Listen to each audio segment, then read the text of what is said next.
შალვა პაპუაშვილი გამოვიდა დაახლოებით 1 საათის წინ და მე გთავაზობთ რამდენიმე წუთს შემოგთავაზებთ ამ ბანდიტის გამოსვლიდან და უკლებლივ ყველა მნიშვნელოვან მის რეპლიკაზე თუ მოსაზრებაზე შევჩერდები და ჩემს პატარა კომენტარებს დავურთავ და ეს თქვენთვის დარწმუნებული ვარ იქნება საინტერესო გამოვა ახლა შალვა იარუსი მეც ესე მოვაახლოვებ კამერას მე შეგახსენებთ რომ რამდენიმე წუთში მედიასთან კომენტარს გააკეთებს პარლამენტის ჟურნალისტი წამყვანი რუსთავი ორისა ელოდება კითხვებსაც დაუსვამენო ამბობს პირდაპირ ეთერში გთავაზობთ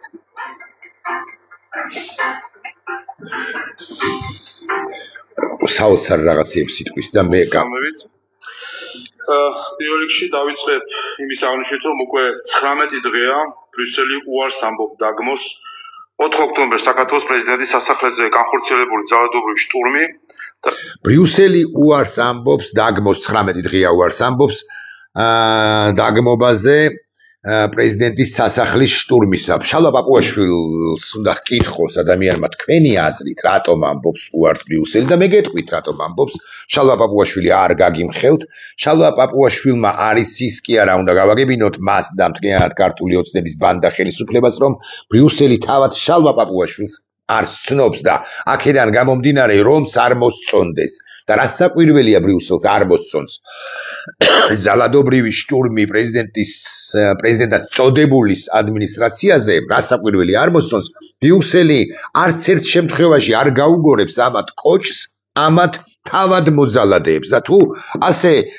შევადარებთ ძალადობას განხორციელებულ შალვა პაპუაშვილთა მიერ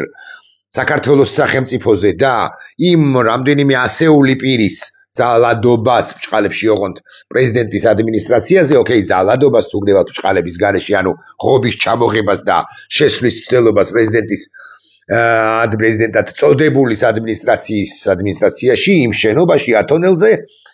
შეუდარებლად დიდი დანაშაული აქვს ჩადენილი შალვა პაპუაშვილს კი არა ბიზინა ივანიშვილს მიიტაც არა მან ხელისუფლება 26 ოქტომბერს და უკვე შემდგომ კონსტიტუციური გადატრიალება მოაწყორა საქართველოში გასული წლის 28 ნოემბერს. აქედან გამომდინარე ბანდიტების თვის კოჭის გაგორება, ბანდიტების თვის სასარგებლო მესიჯების გახმიანება ბრიუსელიდან არ იქნება. ვერ გაუგია ეს შალვა იარუსს, ამიტომ 20 დღეს გაივლის და 17ჯერ 20-იც თუ ესენი შენარჩუნდებიან ხელისუფლებაში ძალაუფლებაში და ბრიუსელი არც ვაშინგტონი, არც რომელიმე ქვეყნის დედაქალაქი, არც რომელიმე ქვეყნის საელჩო, არც რომელიმე მისიის წარმომადგენლობა, ასე მაგალითად ევროკავშირისა, რა საკვირველია არ დავმივარდა მიკროფონი ამასობაში როგორც ხვდები, არ დაგმობენ იმ ეგრეთ წოდებულ შტურმს, თუმცა ეს არ არის ყველაზე უარესი განცხადება შალვა პაპუაშვილისა, ჩვენ დაახლოებით 3 წუთი ან 4 წუთი მას დავტოვებთ ეთერში, ყველა კონკრეტულ რეპლიკაზე, ყველა კონკრეტულ რემარკაზე, ყველა კონკრეტულ აქცენტზე მე დავაჭერ სტოპს, პაუზს, უბრალოდ პაუზას, ანუ შევაყოვნებ შალვა პაპუაშვილი რუსის გამოსვლის ვიდეოს და ჩემს კომენტარებს გაგაცნობთ. ახლა განვაგრძოთ და ცოტა კი ილაპარაკებს ალბათ ამაზე, მაგრამ მოვითფინოთ მეგობრებო, მოვითფინოთ. ხელისუფლების დამხობის მცდელობა. ამასთან სამწუხაროა რომ ბრიუსელი ქართულ ხალხთან და მის არჩევანთან მიმართებაში ირჩევს სრული კონფრონტაციის პოლიტიკას და მარგინალიზებული რადიკალური ჯგუფების ღია და ფარულ მხარდაჭერას.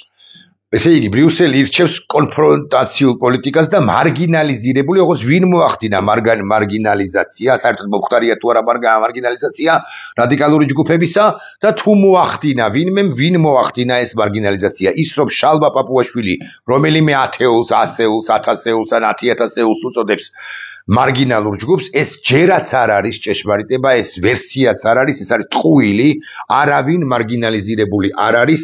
და ვინსთანაც ურთიერთობს ბრიუსელი, პირიქით შალვა პაპუაშვილი ეცადა მათ მარგინალიზაციას, მაგრამ აწყოვზი ნაცარში ჩაუვარდათ. არავინ არც არასამთავრობო ორგანიზაციები, არც მედია სექტორი, არც სამოქალაქო აქტივისტები და არც პოლიტიკური სპექტრის კი რომლის მიმართაც ცხადია ბევრი პრეტენზია უნდა ჰქონდეს რიგით მოქალაქეს, ოღონდ არა შალვა პაპუაშვილს მარგინალიზირებული, როგორც ასეთი არ არის, კი ცდილობს მარგინალიზაციას შალვა იარუსი, ცალკეული ჯგუფებისა, მაგრამ ეს არ გამოსდის, რატომ არის აუცილებელი უკლებლივ ყველა რეპლიკა, რემარკა, მონაკვეთზე შეჩერება, იმიტომ რომ ტყუილები და არასწორი ინტერპრეტაციები და манипуляციები, რომლებსაც გვთავაზობს FSB-ს ინსტრუქციებით მოქმედი შალვა პაპუაშვილი, არის გასაქარწყლებელი და არის გასანადგურებელი, იმიტომ რომ ერთმა კინკილა ადამიანმაც კი იქნება და გამოიხედოს თვალში მეთქი, გაუნათდეს გონება მეთქი და ამას კი აღარ დაუჯეროს ამ მატყუარა კაცს მომავალში არამედ დაუჯეროს მოქალაქეებს, რომლებიც იბრძვიან და იღბწიან თავისუფლებისათვის, განვაგრძოთ შალვაია რუსის მოსმენა, იქ ზია ამაღლობელზე გადადის, ანდრეი სახაროვზე გადადის და აი ამ ნაწილსაც რომ მოვითავებთ, მე უკვე მოგახსენებთ ჩემს ღია და პირუთვნელ აზრს იმასთან დაკავშირებით, რა თქვა პაპუაშვილმა და რეალობა როგორი განსხვავებულია. რომელთა ქმედებებიც ყოველდღიურად უფრო მეტად ექსტრემისტული და სასოწარკვეთილი ხდება. ზუსტად ისე როგორც 2024, 2021, 2020 წლის და კიდევ არაერთ არჩევნებზე ჩვენ კვლავ ხედავთ გარედან წამოსულ გამამხნევებელ სიგნალებს, რომელიც დამარცხებულ და გაკოტრებულ ძალებს წინააღმდეგობისთვის აქეზებს. სწორედ ასეთ წამქეზებლობად უნდა განვიხილოთ გუშინდელი ამბავიც, როდესაც ევროპარლამენტმა მზია ამაღლობელს სახაროვის პრიზი გადასცა. დღეს მზია ამაღლობელი არის დამარცხებული და შერცხვენილი პროტესტის მძევალი. არა, მზია ამაღლობელი დამარცხებული პროტესტის წარმომადგენელი ან მძევალი, ან შერცხვენილი პროტესტის მძევალი თუ წარმომადგენელი რა საკვირველი არ არის, რა გააკეთა მზია ამაღლობელმა, განვუმარტოთ რიგით მაყურებელს და არა შალვა პაპუაშვილ რუსს, რომელიც ამას არც დაიჯერებს, ვერც დაინახავს. მას შემდეგ რაც მზია ამაღლობელი შეურაცხყვეს, მან ხელი მიარტყა, მე მაინც ამ დეფინიციის ამ ზმნის მომხრე ვარ, ხელუკუღმა მიარტყა, თუ არა უკაცრავად ხელწაღმა მიარტყა, რამდენადაც მახსოვს, პოლიციელად წოდებულ მილიციელ გებუაძეს, რომელიც ეგრამაგის პასუხია და აღარ არის იმ თანამდებობაზე, რა თანამდებობაზეც იყო მაშინ. თუ გებუაძე ესეთი უმწიკოლო იყო, ხო, გებუაძე რომელიც ამბობდა უკვე შემდგომ პერიოდში, რომ ლოყა ახლაც მტკივაო და ლოყა ახლაც აწითლებული მაქო და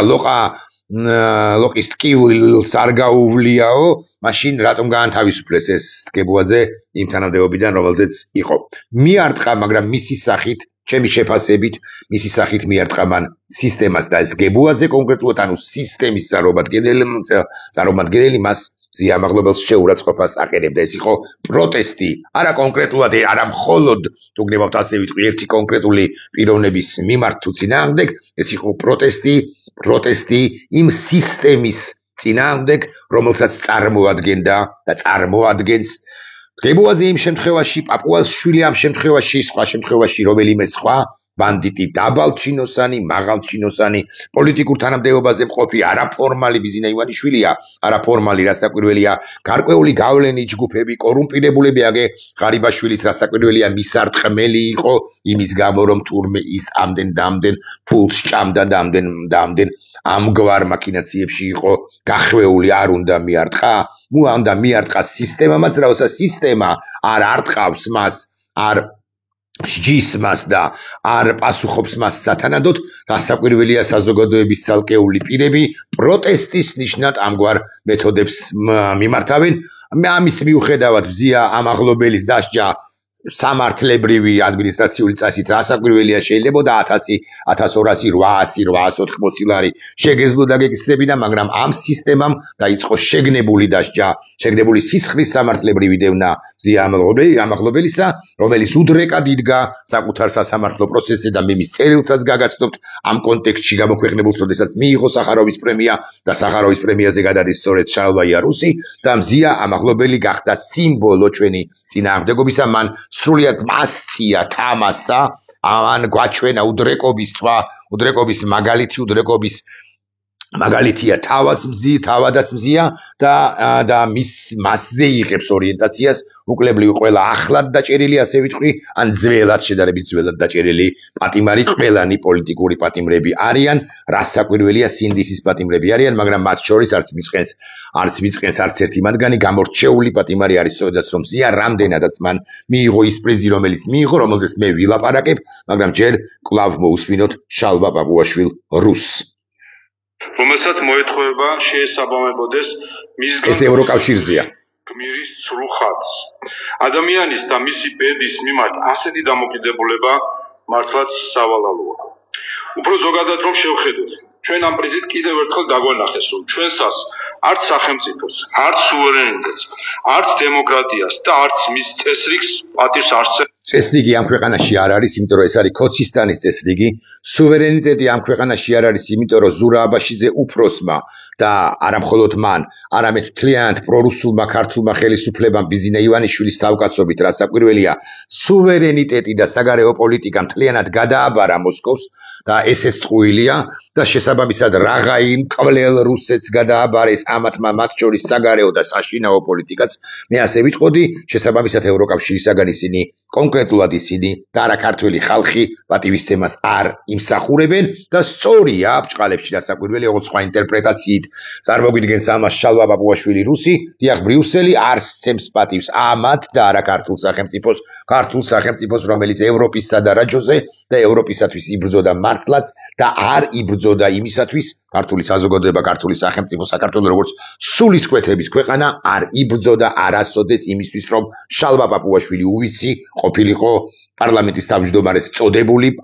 პარლამენტის თავმჯდომარედ წოდებული და ამაში კი ბჭყალებში მართალია უბრალოდ მისი სულისკვეთება, მისი განცხადების მოტივაცია, ამგვარი განცხადების მოტივაცია არის სინანული, რომ როგორ არ მიგვატოვე შენ ევროკავშირო და ჩვენ კი ვართ ჩვენი სუვერენობის სადარაჯოზე. რეალურად ესენი არიან რუსეთის კავკასიაში და კონკრეტულად საქართველოში გამაგრების სადარაჯოზე და ამიტომაც არც ცემს მათ პატივს არც ევროკავშირი, არც ვაშინგტონი და არც არავინ და არც არასოდეს ცემს საომავლოდ პატივს და არც არასოდეს დაელაპარაკება, თუმცა შალვა პაპუაშვილი უარესსაც ამბობს და არა დაგიდებენ. ღირებულების საბაბად მოყვანით კი ახალისებენ ანტისახელმწიფოებრივ და დესტრუქციულ აქტივობას ნებისმიერ დონეზე. სწორედ ამგვარი ორველისეული ახალმეტყველები ცდილობენ მე დავიფიცები, რომ მას საკითხული არ აქვს 1984. თუ არა და აი არაფერზე არ ვეპატიჟები, მხოლოდ 1984-ზე მელაპარაკოს მოვიდეს ეთერში. თუ გებავთ მე მივალ მასთან ეთერში, მხოლოდ აი ხას უსვამ არაფერზე არ დავილაპარაკები,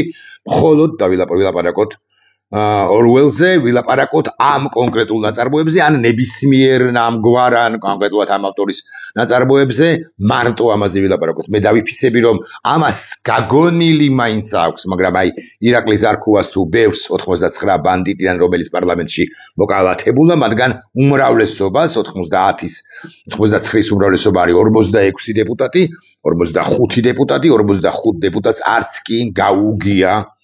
თვისაც გაუგია იმათმა არც იციან რა აქვს დაწერილი კონკრეტულად ამ ავტორს, მაგრამ ამას შეგნებულად ვამბობ იმიტომ, რომ ესენი პირდაპირ ვლაპარაკობ, მაგრამ ესენი დავამცირო, დიახ, დავამცირო ამ სიტყვის პირდაპირი არა და ირიბი გაგებით უფრო და კერძოდ თქვა ის, რომ ესენი არანაირ ავტორიტეტს არ წარმოადგენენ არაფერში, მათ შორის როცა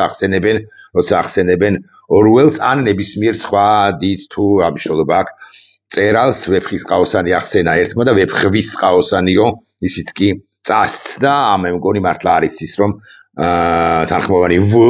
უსაველის ნაწარმოებში ვეფხვის არ არის, არის ვეფხის ყაოსანი და დარწმუნებული ვარ ამათანაც რომ გამოიკითხოს ბევრი მათგანი რომ იტყვის რომ მე-19 საუკუნის ავტორია ილია ჭავჭავაძე, რომელმაც დაწერა ვეფხვის ყაოსანიო, ცხადია რუსთაველი არ გაახსენდება, თო ბოდიში არ მოჭრათ ეგრე, ამაგის პასუხია ეს, ან მოჭერით ჯანდაბავდე გზა გქონიათ. ამობრუნებული რეალობის დამკვიდრებას.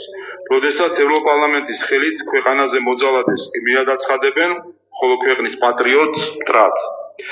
ლაზარე გრიგორიადისის მაგალითით საკმარისი იყო თავის დროზე, თუ როგორ გამოგვიცხადა ბრიუსელმა გმირად მოლოტოვის კოქტეილის მსროლელი და რა შედეგი მოიტანა ამან. მოძალადის ამ ცრუ გაგმირებამ წარმოშვა ახალი მოძალადეები, ერთ მოლოტოვის კოქტეილს მოხვა 10, ერთ დამწვარ მანქანას ევროკავშირის დროშით ხელში საქართველოს პარლამენტის გადაწვის მცდელობა. ყველაფერთან ერთად ამაღლობელისთვის სახაროვის პრიზის გადაცემამ კიდევ ერთხელ დაგვანახა, რომ ბრიუსელში არ გააჩნიათ მძნობელობა ქართველი ხალხის მიმართ. ბრიუსელში არ ხო ამბობს, ხო არ მეშლება, ბრიუსელში არ გააჩნიათ გრძნობელობა ქართველი ხალხის მიმართ, რომ გააჩნიათ გრძნობელობა ამის მადასტურებელია სწორედ მზია ამაღლობელისათვის პრიზის გადაცემა, მაგრამ ეს სხვა რამეს გულისხმობს. ეს გულისხმობს, რომ ქართველი ხალხის წარმომადგენელი რაღაცა მე ვარო, უმრავლესობა შივარო ხო და უმცირესობები ფეხზე მკიდიაო, მათეული გაგებითაც კი დემოკრატიის გაგებით ცდებიან და მათეული გაგებითაც კი სისულელეს და სიგიჟეს ამბობენ. ანუ უმცირესობა უნდა იყოს გადათელილი, რადგან უმრავლესობაში არიან, ეს არის მათი ლოგიკა, გადათელილი, გაამარგინალებული, გაუბედურებული და ასე შემდეგ. ხომ გრძნობელობა არ გააჩნიაოთ, ხვილია და განვაგრძოთ. მათ არის მით საქართველოს ნამდვილი ხმა. ვინ ვართ? საიდან მოვდივართ? ვინ არის, კი არა, რა არის საქართველო, საიდან მოდის და ფსევდო ღირებულებებზე, ფსევდო სურათხატებზე 3000 წელი, 8000 წელი ციფრს აღმოვაჩინეთ, ოქროს მარაგი აქ იყო, ოღონდ ის ოქროს მარაგი ააფეთქა, ეგრე მაგის პასუხია რა ქვია იმას ამათ ნაჩალნიკს ბიზინა ივანიშვილმა, ანუ იგულისხმება ეს დმანისთან რა ქვია RMG-ის მიერ აფეთქებული საწარმო და ასე შემდეგ, ხო? და ბიზინა ივანიშვილის ვინ ვართ, საიდან მოვდივართ, ეს არის ბიზინა ივანიშვილისეული გაგება საქართველოსი, საიდან მოვდივართ? კითხეთ ერთი ბიზინა ივანიშვილს, საიდან მოვდივართ? მან ნამდვილად არ იცის, საიდან მოვდივართ და მან არ იცის ნამდვილი თუ სწორი დეფინიციაა საერთოდ ამდვილი ქართული ღირებულებები. კითხეთ ერთი ბიზინა ივანიშვილს, სამი ციტატა გითხრას, ერთი ციტატა გითხრას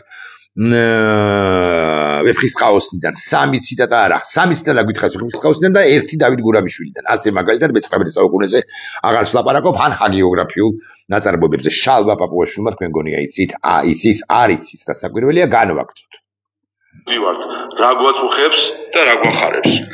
ბრიუსელში ეს რომ ესმოდეთ, ისიც ემახსოვრებოდათ. ზუსტად იგივეს ამბობდა, მსგავს სიტყვებს ამბობდა ირაკლი ღარიბაშვილი, რა გვაწუხებს და რა გვახარებს, ოღონდ პარალელურად თურმე კორუფციულ სქემებში იყო გახვეული და აქ არის ყველაზე საინტერესო, აქ ამას მოგასმენებთ, მე შევჩერდები. რომ სახაროვის პრიზი ქართული სახელმწიფოებრიობის მტრის სახელს ატარებს, რომელიც ჩვენ მცირე იმპერიას გვიწოდებდა და საქართველოს დანაწევრებას გულშემატკივრობდა. ლაპარაკია ანდრეი სახაროვზე, რომ ვიცოდეთ, ეს არის პირი, რომელიც უდიდესი ფიზიკოსია, მსოფლიო ისტორიაში უდიდესი ფიზიკოსია, ერთ-ერთი უდიდესია, მოდი ასე ვიტყვი. ის არის წყალბადის ბომბის შემქმნელი.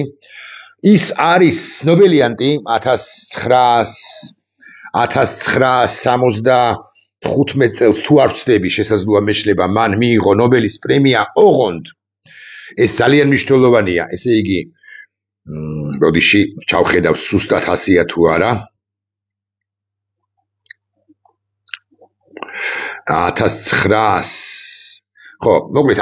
ვერ ვნახე გულახდილად გეტყვით.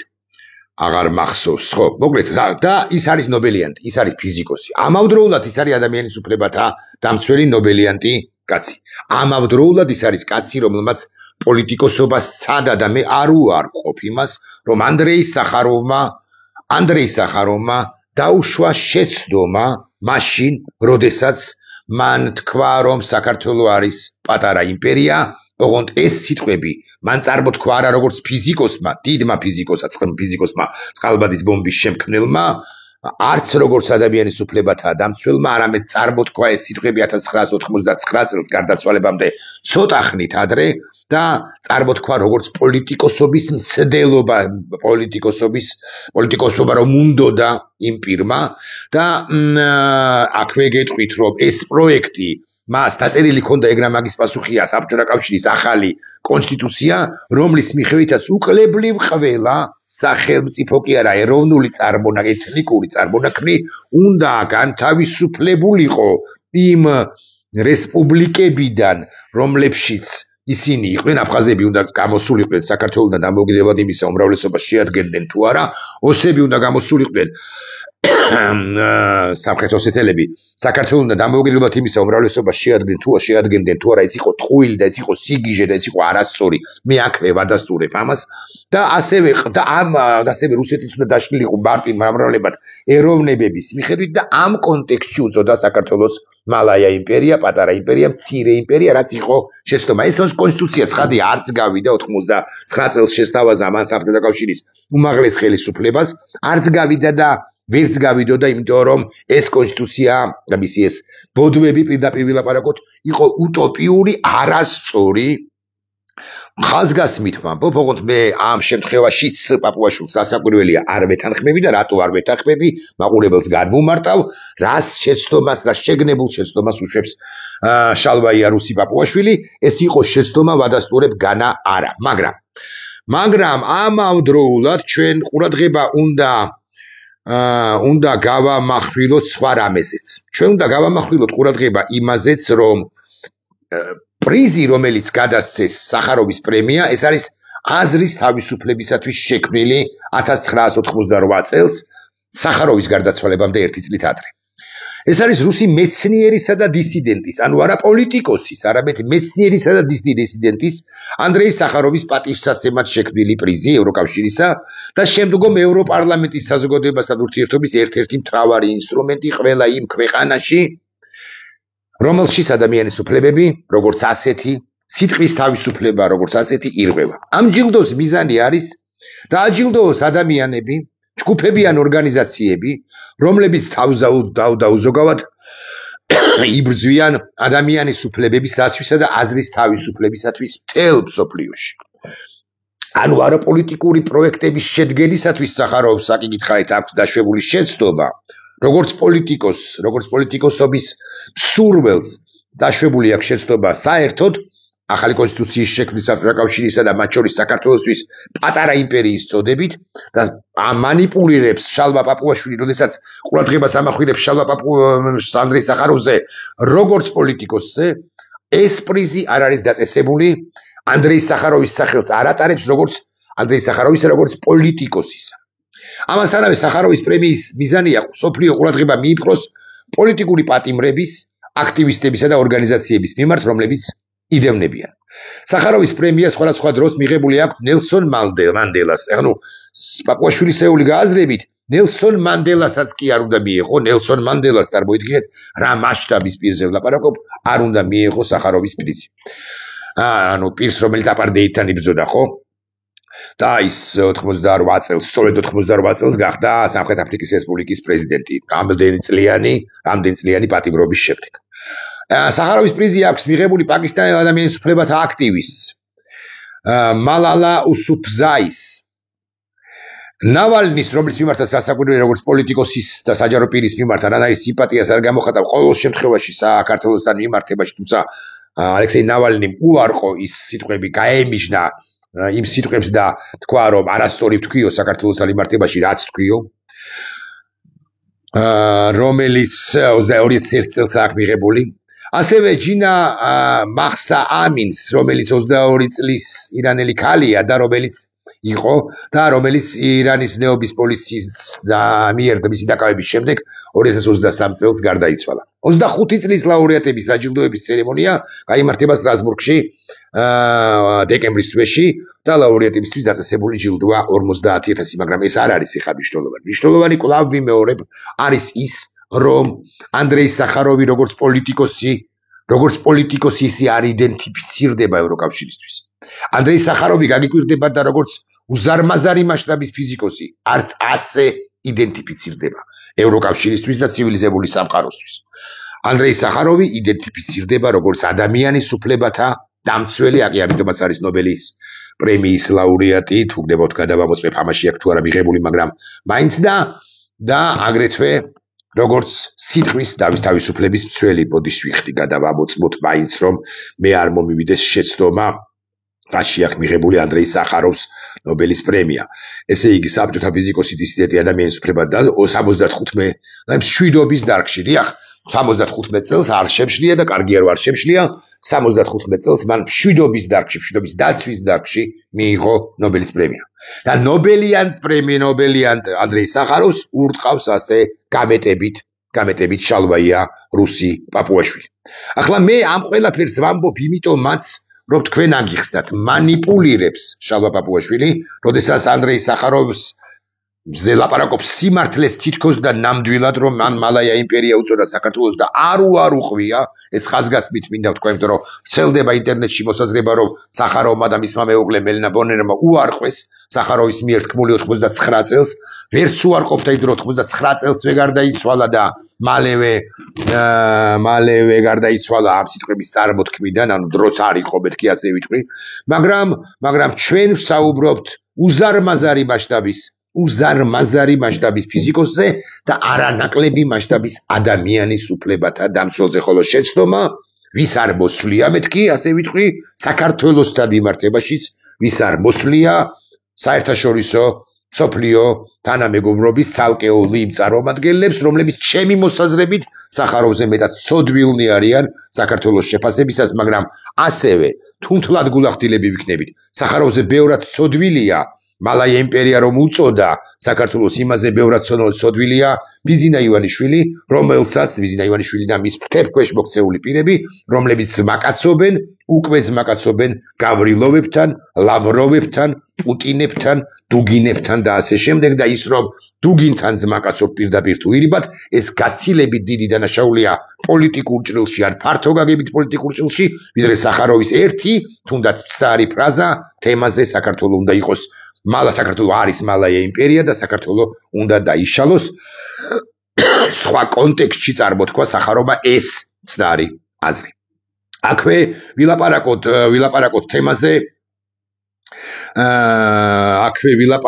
თემაზე ხო სახაროვი ვინ იყო ამაზე ვთქვი და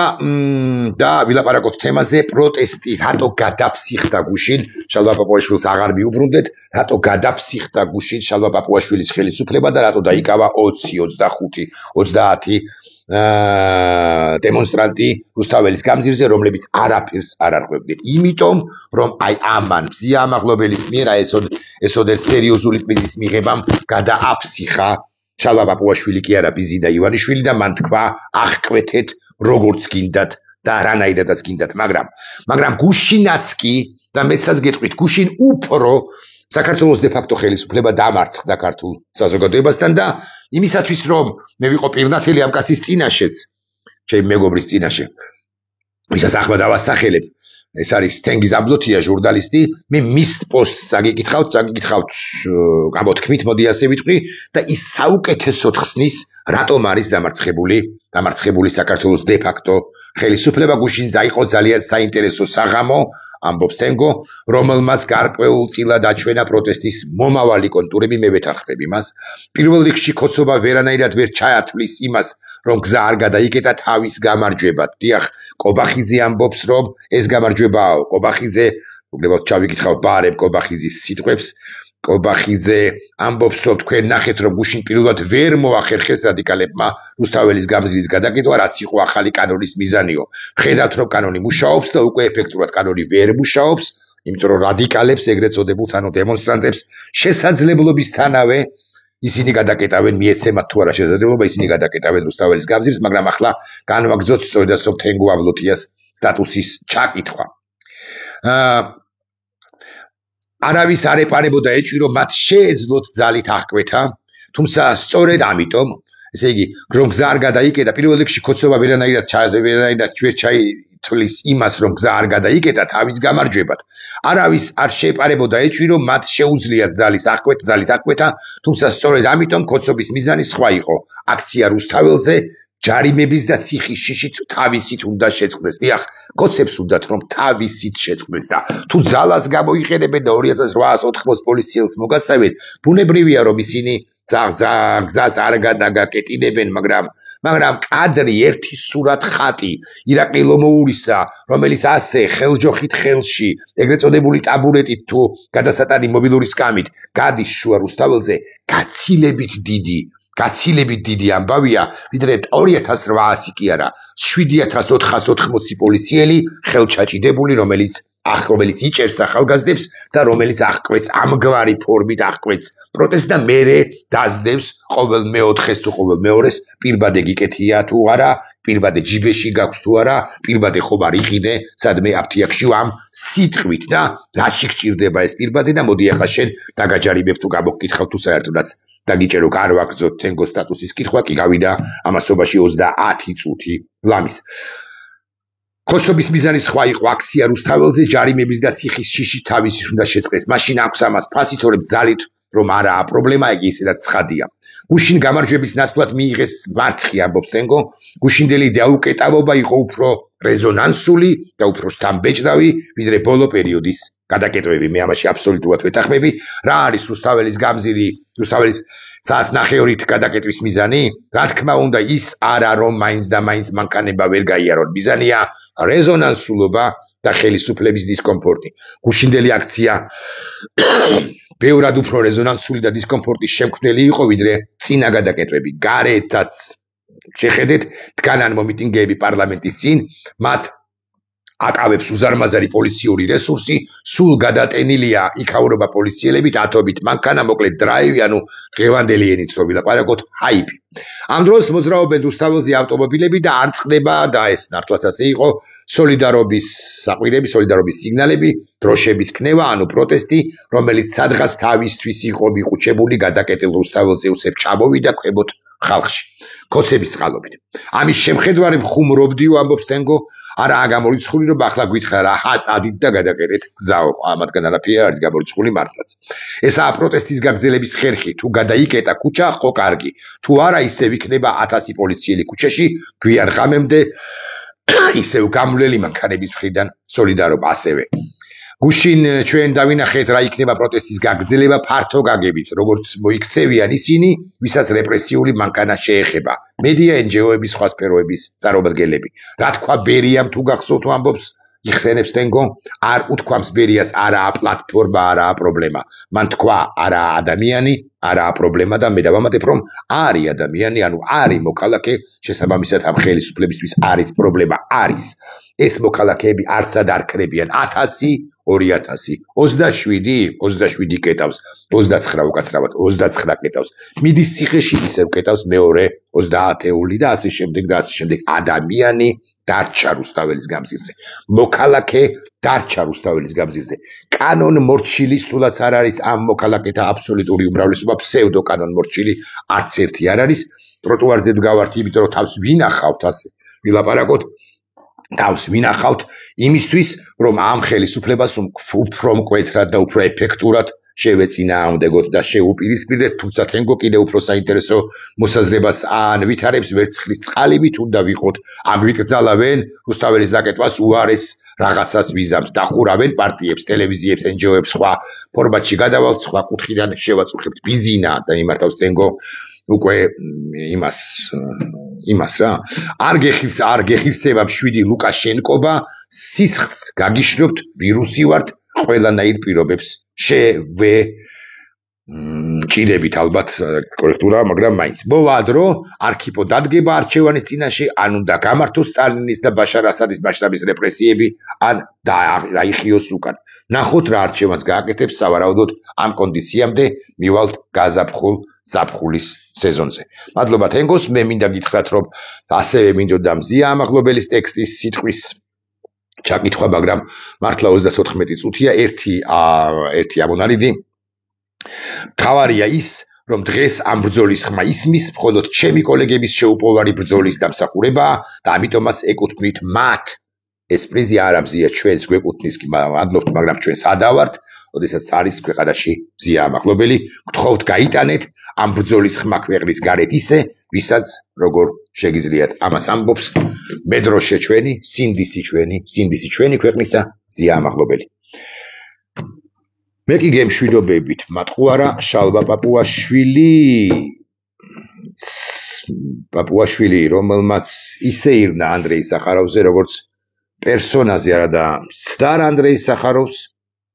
ვერ დაუკარავგავთ იმას რომ ის დიდი დისიდენტი და ადამიანის უფლებათა დამცველი იყო და მზიამ სწორედ დიდი